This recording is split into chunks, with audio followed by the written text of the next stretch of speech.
dans l'opinion, les gens pensent que l'État congolais, où il n'y a pas de banques congolaises, des banques appartenant aux Congolais au pays. Est-ce que c'est vrai ça? Revenant, là vous êtes déjà de retour dans le système financier, merci beaucoup. Je dois commencer par présenter les systèmes financiers congolais et c'est à ce moment-là que vous allez savoir situer chaque histoire.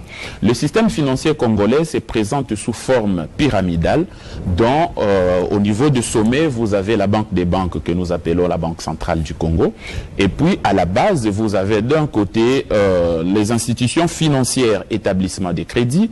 Et de l'autre côté, vous avez les institutions financières non-établissements de crédit. Pour les institutions financières établissements de crédit, c'est là que vous avez des banques commerciales que nous avons. Vous avez les coopératives d'épargne et de crédit. Vous avez des caisses générales d'épargne. Nous n'en avons qu'une, notamment la Cadeco. Vous avez aussi des sociétés financières comme la Sofide. Et vous avez enfin des institutions financières spécialisées comme le Fonds pour la promotion de l'industrie, les FPI. Ça, ce sont des institutions financières, établissements de crédit. Les institutions financières, non établissements de crédit, là, vous avez par exemple les sociétés d'assurance, vous avez par exemple des caisses nationales de sécurité sociale, nous en avons déjà deux, la CNSS et la CNSAP, et vous avez encore dans les non-établissements de crédit le bureau d'échange. Donc, ce sont des institutions qui manipulent la monnaie, mais qui n'octroient pas des crédits. Voilà pourquoi on les appelle institutions financières, établissements, non-établissements de crédit. En ricochet, pour chuter à votre question, il y a une polémique qui, bon, je ne sais pas, une polémique peut-être voulue, qui aujourd'hui, cette question m'a été posée à plusieurs reprises. Il n'y a pas de banque congolaise, toutes les banques sont étrangères. J'aimerais apporter un peu une lumière à notre téléspectateur, parce que ce genre d'émission a beaucoup plus de caractère pédagogique.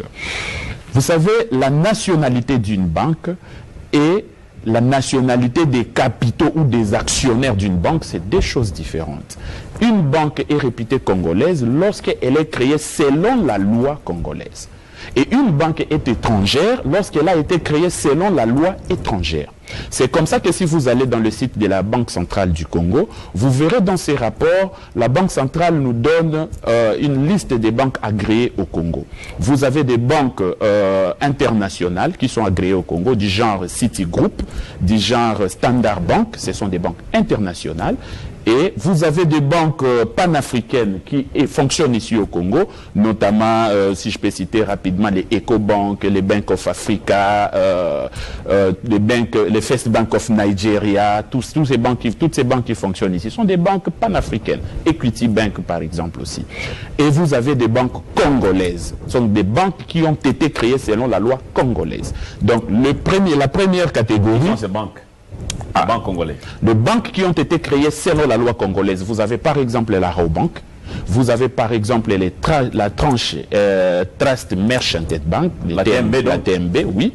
Vous avez la Solidaire Bank, vous avez la Sophie Bank. Donc ce sont là les banques qui ont été créées selon la loi congolaise et donc juridiquement par là, ce sont des banques congolaises. Elles appartiennent aux Congolais ou aux étrangers? C'est ça le problème maintenant. La nationalité des actionnaires est beaucoup plus assimilée à la nationalité des capitaux de la banque, mais pas à la nationalité des banques. Donc si les actionnaires sont des étrangers, cela ne voudrait pas dire que la banque soit étrangère. Donc la condition pour créer une banque, si je peux y aller rapidement. Allez-y.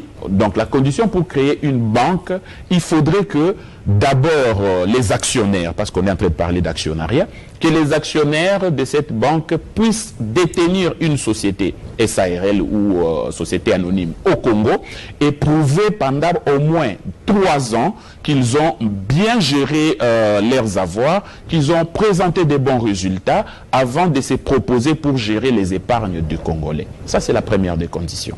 Donc, et c'est comme ça que vous allez voir que la Rabobank est liée à une société qui est ici depuis des années, notamment la Beltesco, Marsavco aussi, et la Trust Merchant Bank TMB est liée à un ancien bureau d'échange.